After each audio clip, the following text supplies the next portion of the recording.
Well lads, what's the crack? Welcome back to day 3 of the Cork and Ross Youth Jubilee Pilgrimage. So I'm Jack Kennedy, I'll be your host today. So as usual, got up today, spent some time in prayer, because without God we can do nothing, and then had some breakfast with the lads, and that was lovely.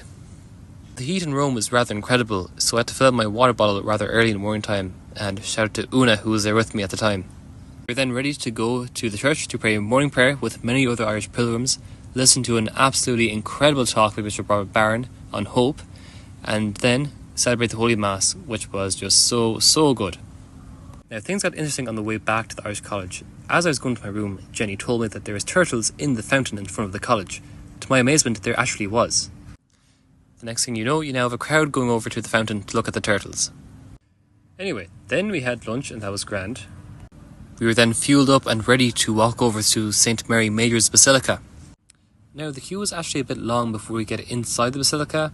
However, we found great amusement from these handheld fans. They make a class sound, so that kept us occupied for a few minutes. Anyway, after that we finally made it past security and were able to enter into the Basilica. The first thing we did was queue up to see Pope Francis' tomb. And after that we then just spent time to pray and to admire all the beautiful artwork in the Basilica. So after this we had free time, so after some scheming, the lads decided it would be best to head into the city to get some food and to explore the Trevi Fountain.